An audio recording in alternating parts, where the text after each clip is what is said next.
Bien, entonces vamos a ver en esta presentación algunos aspectos y detalles importantes de la evolución cenozoica del planeta Tierra, especialmente los aspectos relativos a su tectónica, a su evolución geológica y a las variaciones en su clima. La evolución de la biosfera en el Cenozoico queda a cargo del maestro Luis Espinosa, quien la va a exponer el jueves en una sesión en la Facultad de Ingeniería. La que sigue, por favor. Este es un acercamiento de la Carta Internacional Estratigráfica de la Comisión Internacional de Estratigrafía de la Unión Internacional de Ciencias Geológicas, en la que se muestra la estratigrafía, la escala geológica del tiempo de la era cenozoica.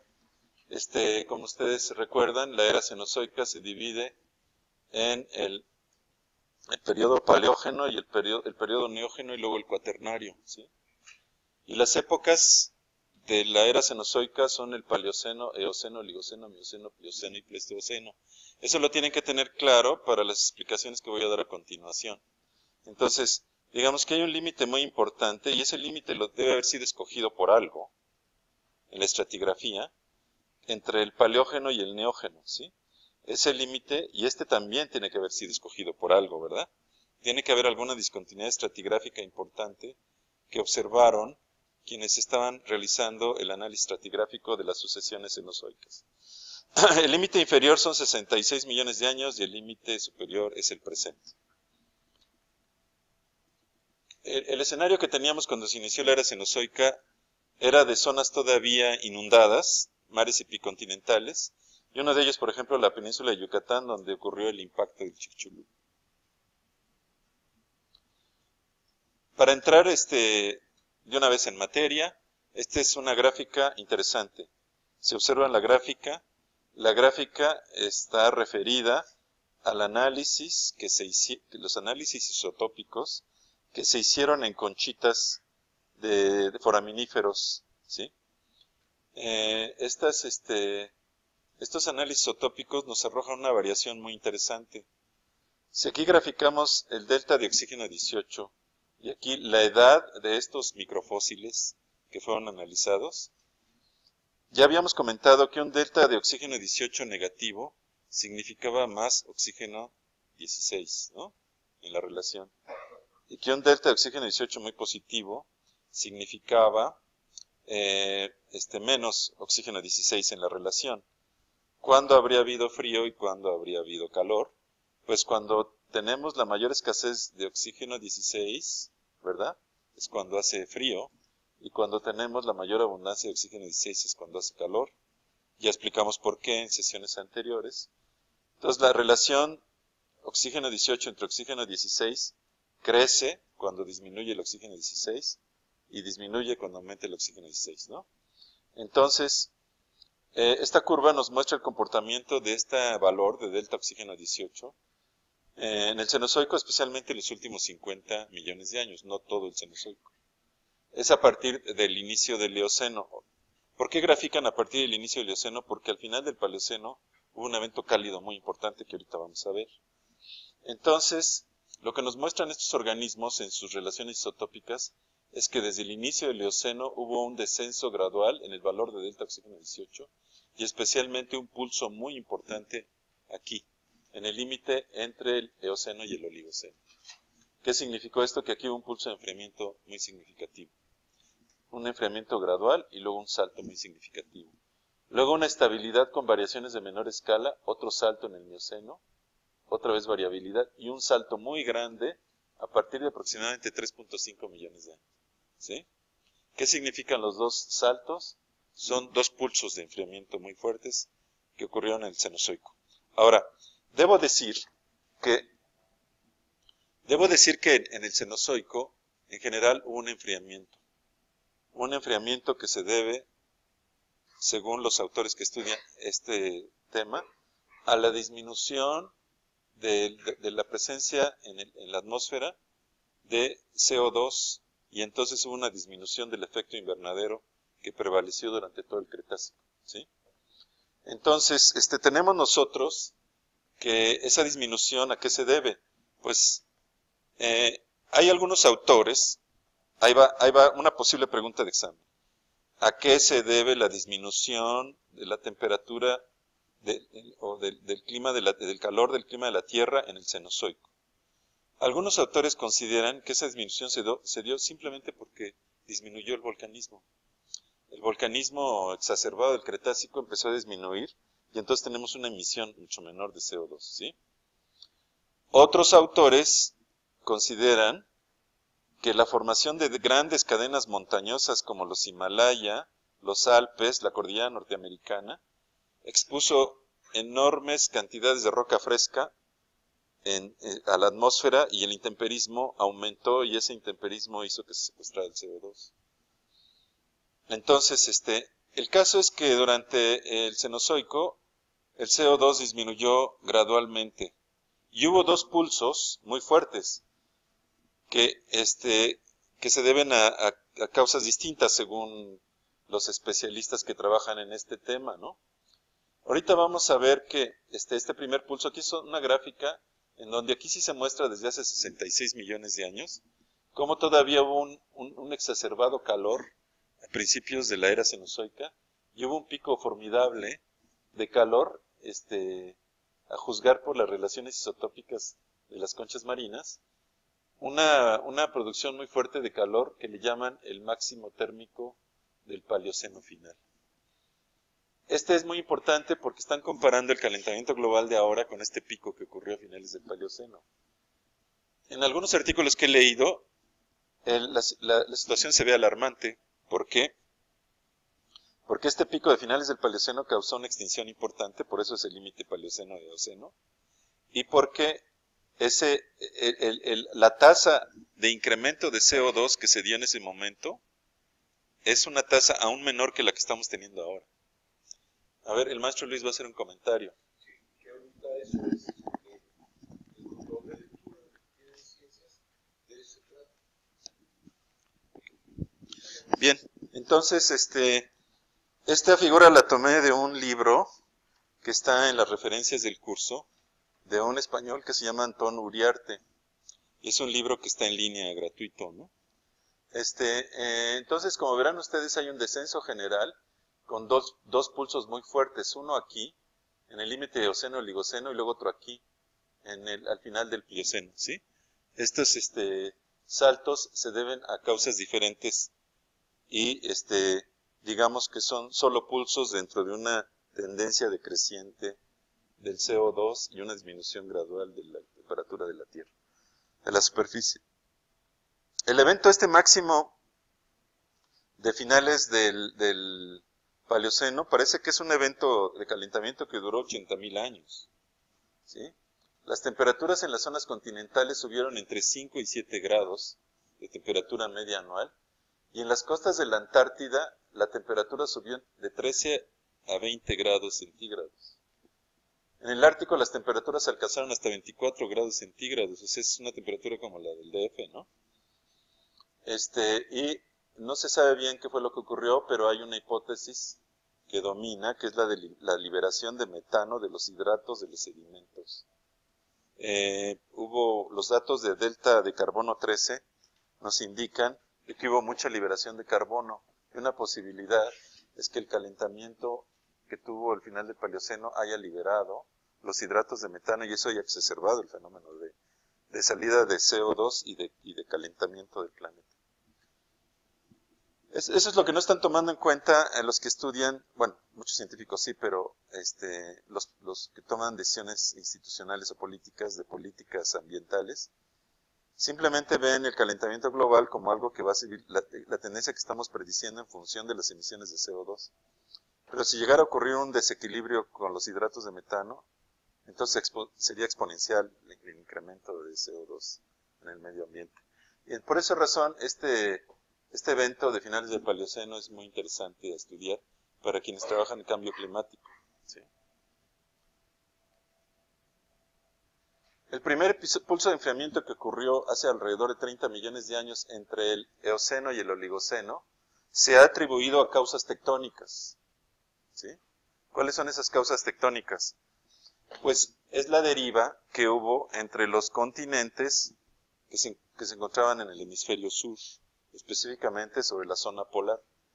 La Antártida, que cubría la zona polar, no se había congelado porque las aguas cálidas ecuatoriales bajaban y modulaban la temperatura de esta región.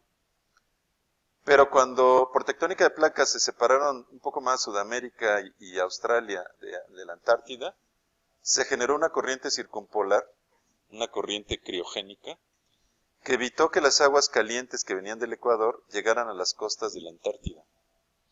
Y entonces eso causó el enfriamiento del continente y la formación del casquete polar del Polo Sur. El casquete polar del Polo Sur tiene 30 millones de años, y es posible que en la base de algunas secciones de hielo pudiéramos encontrar hielo de 30 millones de años, que si analizamos las burbujitas de aire que se quedaban atrapadas en el hielo, podríamos tener una muestra muy buena de la atmósfera de ese tiempo, ¿sí? El siguiente evento, bueno, vamos a ver este es un ejemplo de lo que pasó hace aproximadamente 34 millones de años, en los que se ve las variaciones del delta de oxígeno 18, y aquí se ve muy claramente el pulso de enfriamiento. Para acá tenemos valores negativos de delta de oxígeno 18 y para acá valores positivos. Entonces, esto fue tomado también, desde luego, de organismos en sus conchas, y se ve claramente el salto hacia valores más positivos de delta oxígeno 18, lo que implica una disminución del del oxígeno 16. Esta es muy interesante, es una independiente de los isótopos. Esta es una gráfica que se construye con observaciones estadísticas que se hacen de las hojas de las plantas fósiles, y se hace en Norteamérica, en los Estados Unidos específicamente, ¿no? Se tomaron muestras de la zona del Mississippi, se tomaron muestras del norte de California, del Pacífico del noroeste y del sur de Alaska. Lo que sucede con las hojas, estas fósiles de los árboles, es de que su carácter dentado aumenta cuando hace más frío y disminuye cuando hace más calor. Entonces tenemos hojas de borde liso en climas cálidos y hojas de borde dentado en climas fríos. No quiere decir que solamente haya de unas y de otras, pero dominan unas con respecto a las otras. Hay que hacer un análisis estadístico de esto, ¿no? Sí. Ahora, un detalle de eso es interesante.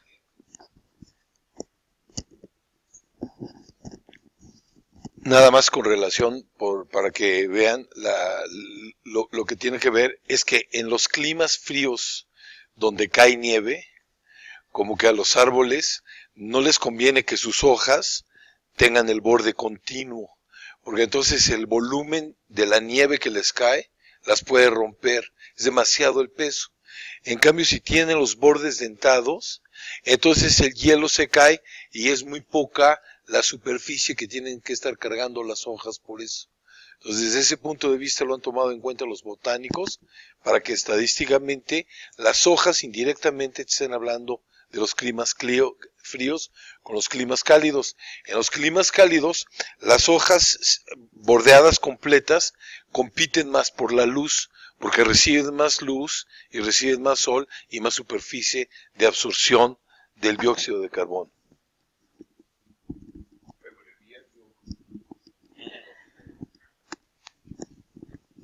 Bien, entonces lo que podemos ver aquí en esta gráfica es el porcentaje de hojas que se encuentran que tienen su borde liso con respecto al porcentaje de las que tienen el borde dentado, ¿sí? El borde quebrado. Y se ve claramente que este es el tiempo geológico. Aquí tenemos el paleógeno y aquí el neógeno, y aquí el paleoceno, el eoceno, el oligoceno. Y el límite que nos interesa es entre el eoceno y el oligoceno, ¿sí? Y se ve claramente que dominan las especies de borde continuo en el paleoceno y eoceno, y que dominan las especies de borde dentado en el mioceno y el oligoceno, ¿sí? Esa es una evidencia del cambio climático, de la caída súbita de la temperatura que ocurrió en el límite del eoceno y el oligoceno. Una evidencia independiente de los isótopos, ¿verdad? ¿Cuál era la paleogeografía para la era cenozoica? Bueno, esta es una imagen en la que se muestra el escenario tectónico a mediados del Eoceno. Es interesante, ¿por qué? Porque todavía no se forman grandes cadenas montañosas en muchos lugares. Por ejemplo, África no ha colisionado contra Europa y no se han formado los Alpes. La India no ha colisionado del todo con Asia y todavía no se forman los altos Himalayas. Y todos los Andes, la cordillera norteamericana y las Sierras Madres de México apenas estaban en proceso de formación. De esta etapa cenozoica, porque los Andes son una cadena montañosa antigua, ¿no? Entonces también teníamos nosotros que estaban muy pegados la Antártida, la Australia y Sudamérica. Y luego la Australia derivó hasta su posición relativa actual y generó un vacío grande con Antártida, lo que permitió la formación de la corriente circumpolar que causó el primer pulso de enfriamiento. Aquí un resumen de los principales eventos tectónicos y paleogeográficos del Paleógeno. Se separan la Antártida y Australia. Es un evento muy importante por expansión del piso oceánico, desarrolla una dorsal. El Atlántico del Norte se conecta con el mar Ártico por la separación de Groenlandia de Norteamérica y posteriormente por la separación de Groenlandia de la península escandinava. Groenlandia se encuentra ahora actualmente entre las dos, entre Europa y América, y tiene pasajes marinos importantes, oceánicos, que comunican al Océano Atlántico con el mar Ártico. Lo importante es también la colisión de África contra Eurasia, el inicio de su colisión, y la formación de los Pirineos, los Alpes, los Cárpatos y las montañas del Cáucaso. Y me faltan las montañas de Zagros que atraviesan Irán, ¿sí? Y las que se encuentran en Arabia Saudita y las que se encuentran en Afganistán. Hubo un desplazamiento acelerado de la India hacia el noreste y su colisión ocurrió contra Asia en el Oligoceno. Se forman los Himalaya a partir de esta colisión, ¿sí? Los principales eventos climáticos pues son del Paleógeno, son este evento de calentamiento muy fuerte que ocurrió a final del Paleoceno, que es paradigmático e importante entenderlo. Hubo un periodo de calentamiento en el Eoceno temprano también, que le llaman un óptimo climático, que no se saben las causas, y hubo enfriamiento y descensos eustáticos en el Oligoceno. Este enfriamiento del Eoceno al Oligoceno fue pues un evento muy importante. Posteriormente ocurrieron otros pulsos crecientes de enfriamiento. No terminó ahí el enfriamiento en el límite Eoceno-Oligoceno. ¿Cuáles son los principales eventos, digamos, del Paleógeno, de la tectónica, del Paleógeno en Norteamérica? Pues muy importante fue la subducción de la placa de Farallón, de las placas de Farallón y Kula, debajo de la margen continental de Norteamérica, para formar grandes provincias magmáticas como la Sierra Madre Occidental, ¿no? Otro muy importante es la colisión de la dorsal del Pacífico contra la margen occidental de Norteamérica. Esta dorsal que separaba la placa de Farallón de la placa del Pacífico, y la de Farallón se movía hacia Norteamérica y la del Pacífico hacia Asia, esta dorsal se fue acercando a la margen de Norteamérica, hasta que se dio la situación extraña en que una dorsal colisiona contra una trinchera. Esa colisión lo que hizo fue que entraran en contacto la placa de Norteamérica y la placa del Pacífico, ¿sí? La de Farallón se consumió en la subducción, entran en contacto, pero resulta que el Pacífico no se mueve hacia Norteamérica. La del Pacífico se mueve hacia el noroeste con respecto a la de Norteamérica, y entonces eso hizo que el límite, que era un límite convergente, se volviera un límite oblicuo, parcialmente divergente, parcialmente lateral. ¿Qué produjo ese movimiento? Produjo la apertura del Golfo de California y el desarrollo del sistema San Andrés, ¿sí? Bueno, había yo comentado esto del volcanismo de Arco en Norteamérica. Se desarrolló también en el interior de Norteamérica una provincia de extensión muy importante que se llama la provincia de Cuencas y Sierras, la provincia de Basin and Range. Tiene una expresión espectacular en el suroeste de Estados Unidos, lo que es la Sierra Nevada, lo que es el estado de Nevada, parte del estado de California y los estados de Colorado, el estado de Nuevo México y Arizona. Y en México se extiende en parte hacia Sonora, Chihuahua, Durango.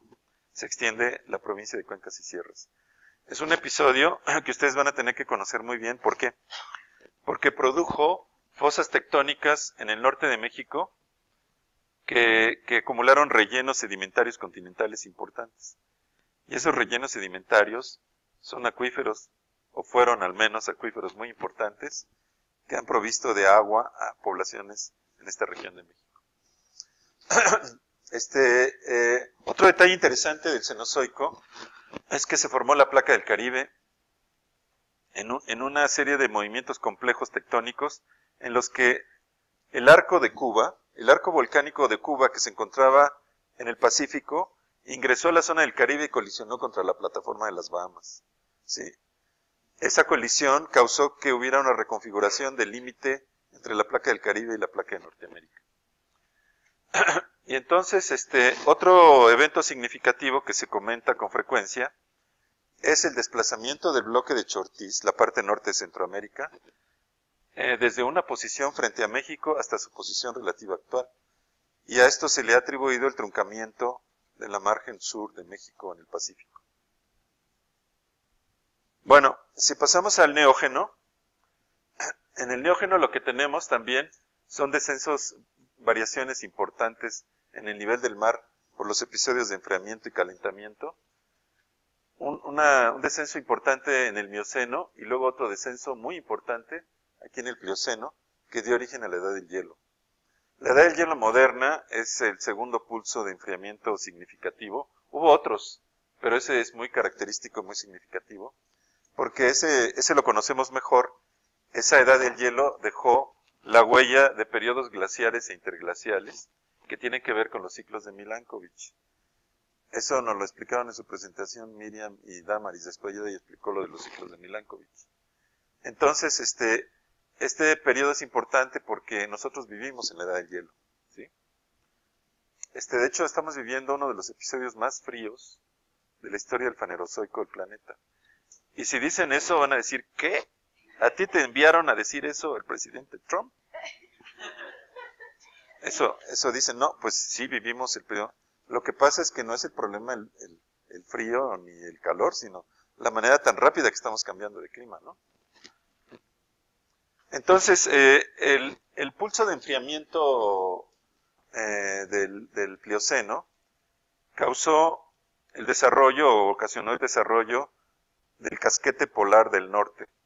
Ya vimos el que había causado el casquete polar del sur, y aquí forma el casquete polar del norte.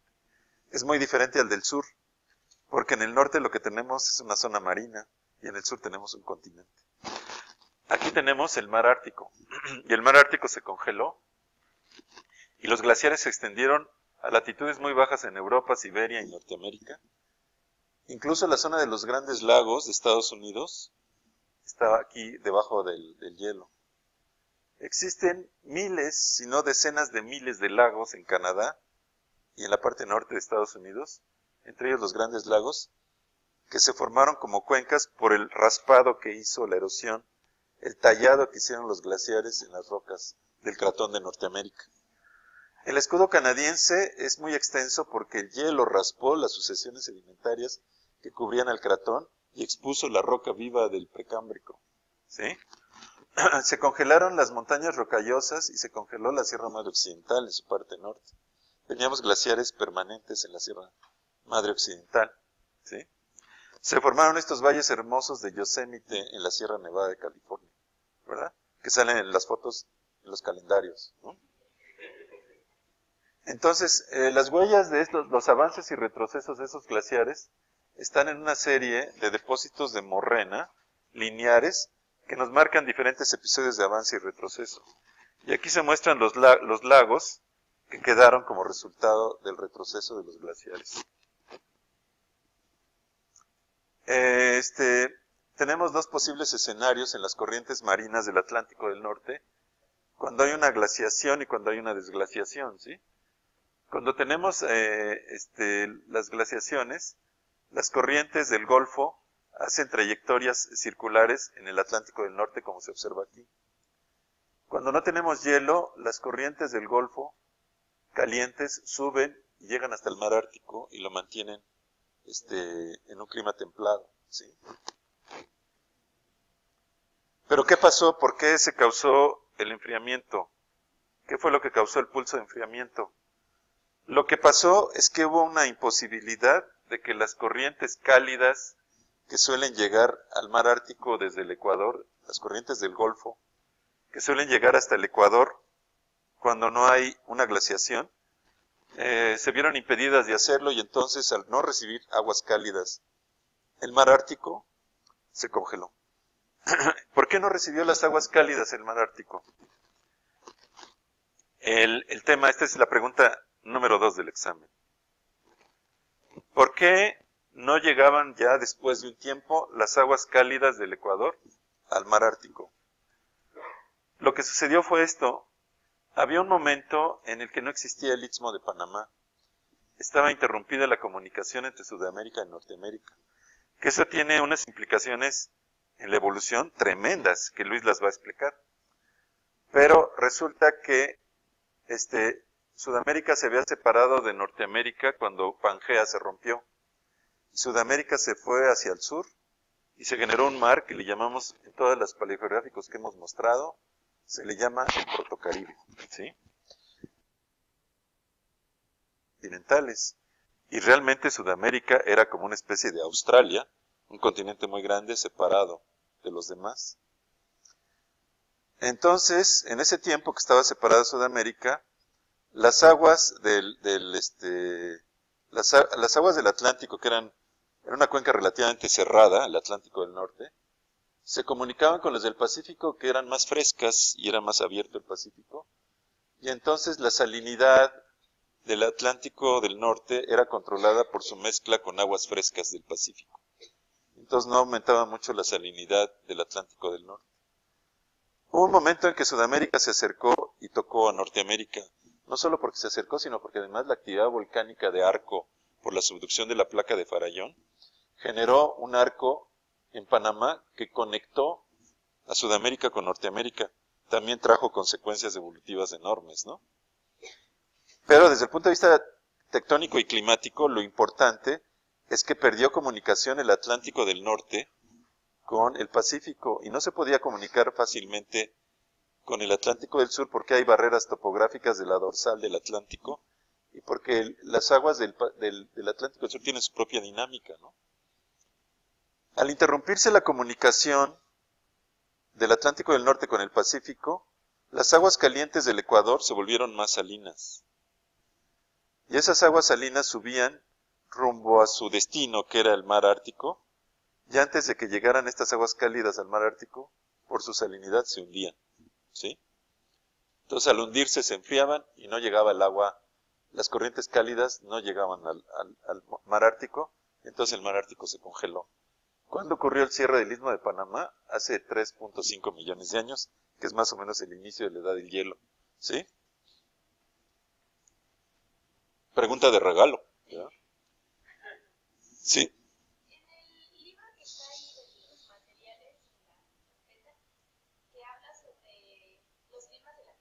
Menciona que esas corrientes, bueno, yo lo había entendido que más bien son corrientes frías y que a medida que avanzaban, o sea, justamente eso, se iban enfriando, se volvían más densas y se hundían. Pero usted dijo que eran corrientes calientes. Sí, bueno, es que hay dos razones por las que las corrientes se pueden hundir, ¿no? Una es por su salinidad y otra es por su temperatura.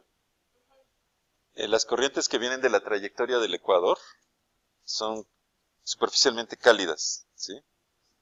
Y antes de llegar al mar Ártico se hundían, pero no por frías, sino por salinas. Cuando son frías también se hunden, ¿no? Entonces, es un tema que no conozco totalmente, no es paleoclimatología, no es mi tema, pero así es como normalmente se entiende que ocurrió el enfriamiento.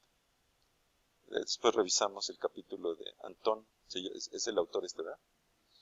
Bien, entonces, tenemos nosotros que el frente del hielo llegaba hasta esta latitud y se formaron grandes lagos en el hielo.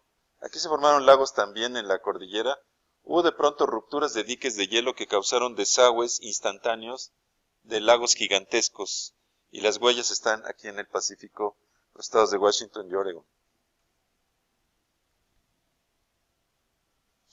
Entonces, tenemos que los eventos paleoclimáticos del Neógeno más importantes son un evento de disminución del nivel estático del mar a final del Mioceno.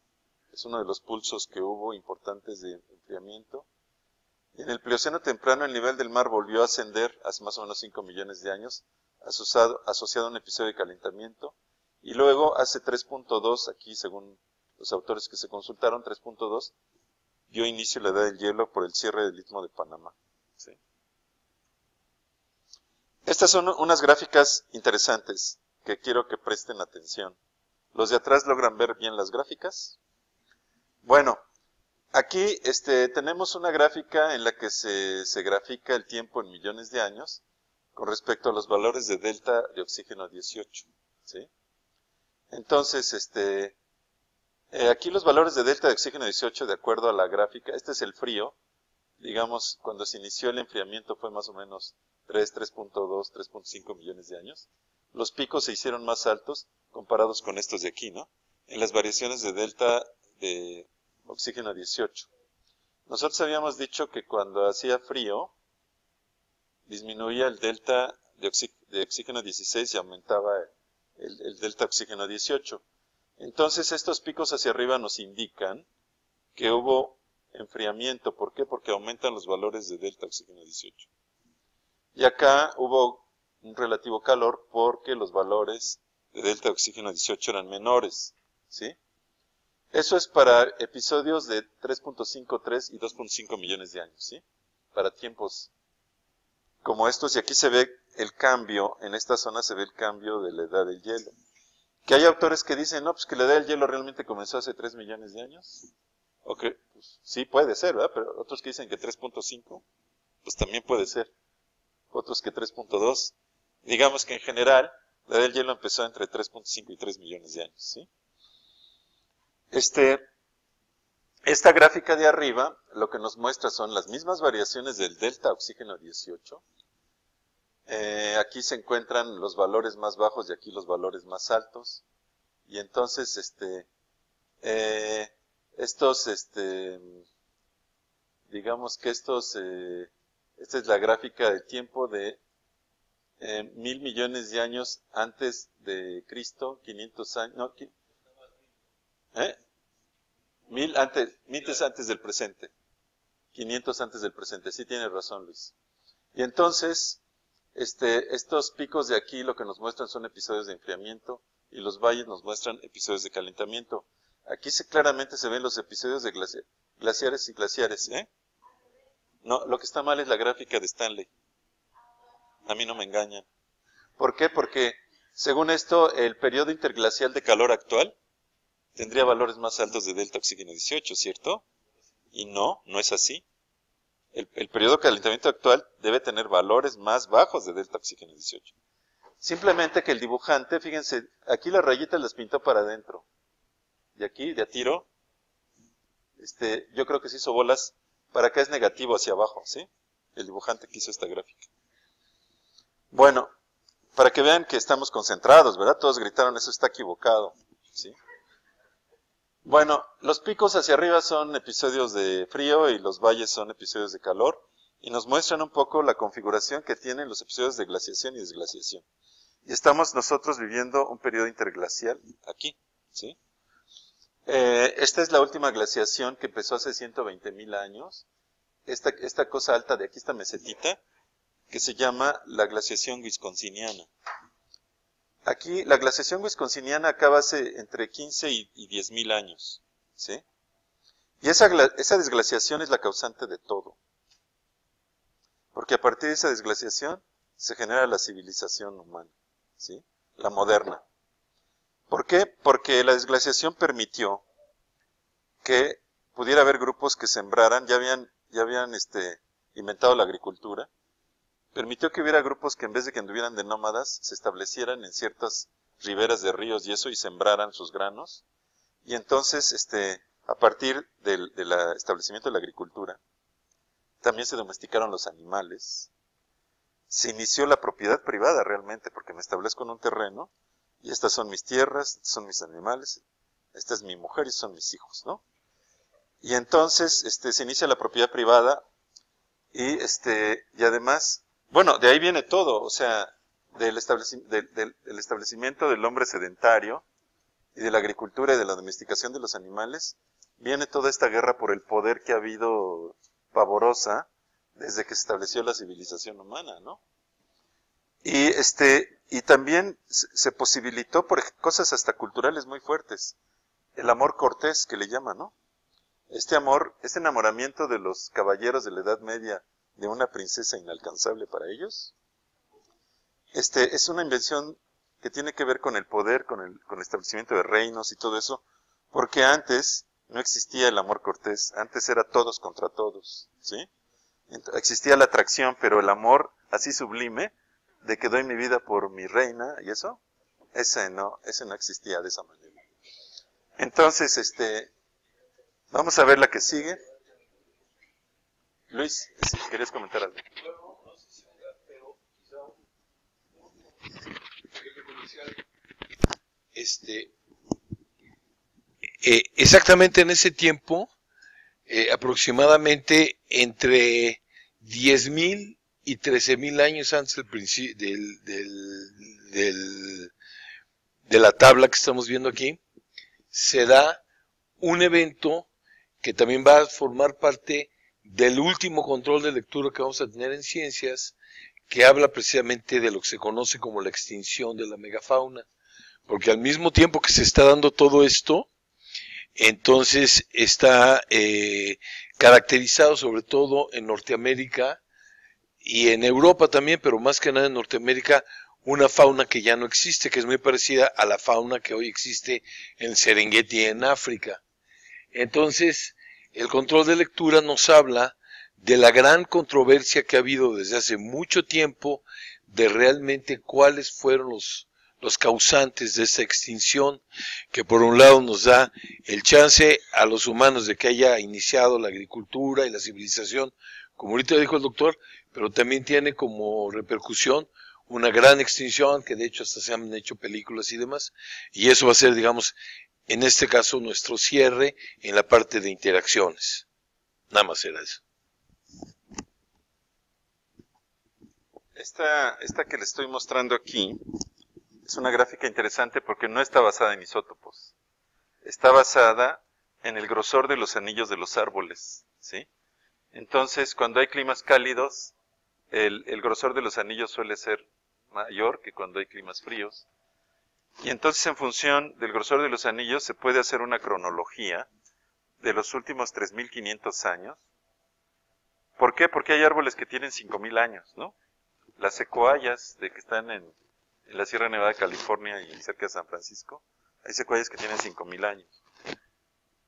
Bueno, entonces en función, aquí estos datos son tomados de los árboles que se encuentran en las montañas blancas de California, ¿verdad? Y aquí lo que se ve que los picos representan periodos de calor porque es cuando tienen mayor grosor los anillos, y las valles representan episodios de frío, a diferencia de la gráfica anterior.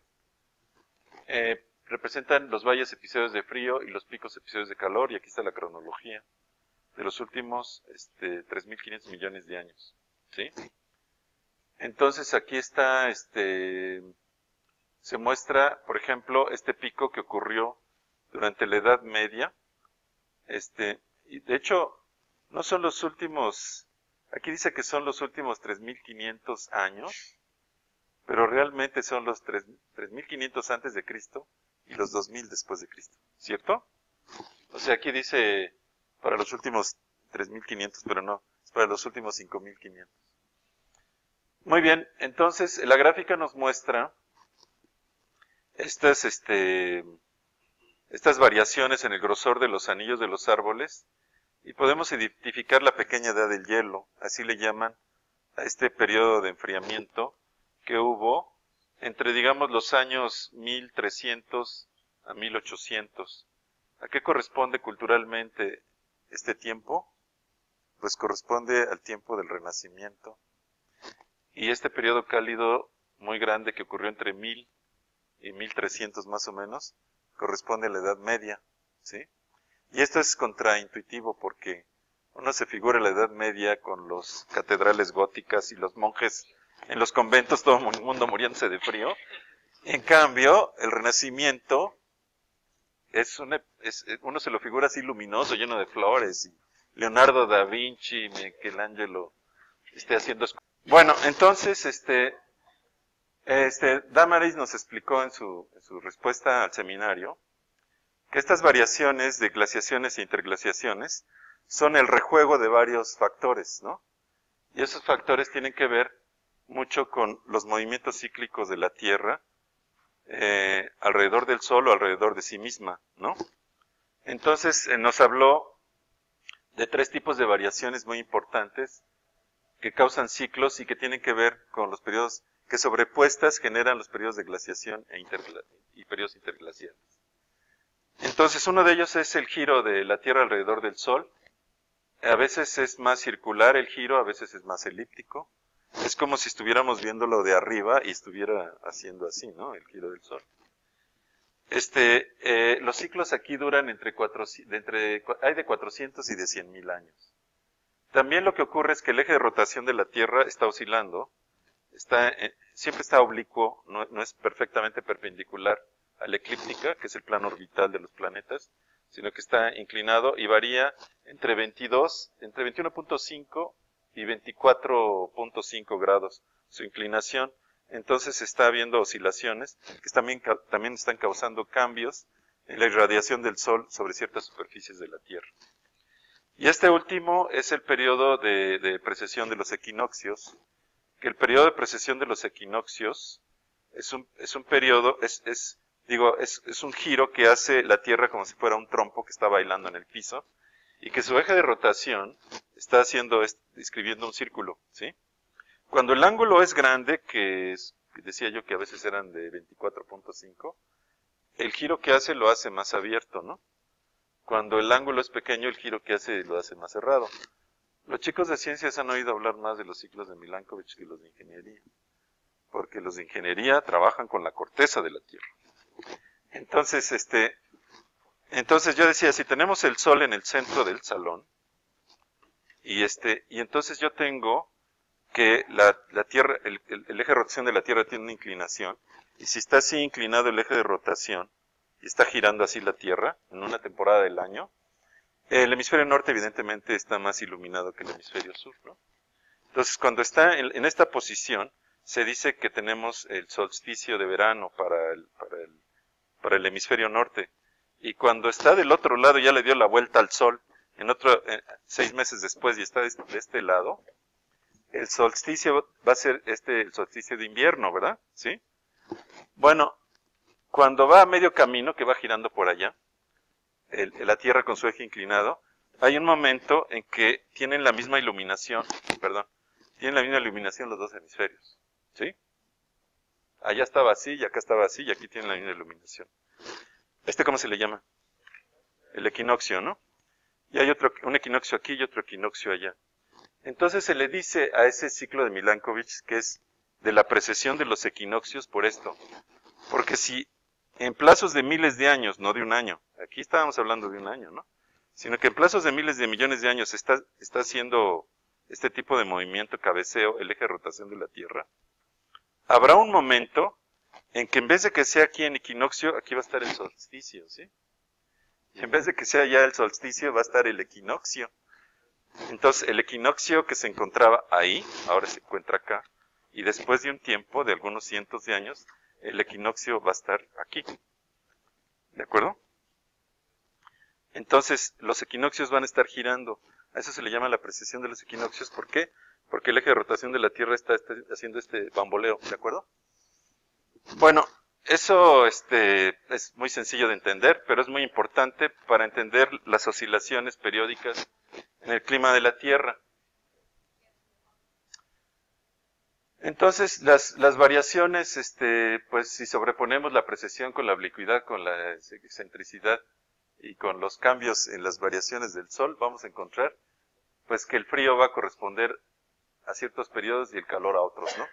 Y se van a generar glaciaciones que tienen aproximadamente, al principio tenían, las glaciaciones duraban 70, 80 mil años, 70, 80 mil años, y últimamente ya duran más de 100 mil años, ¿sí?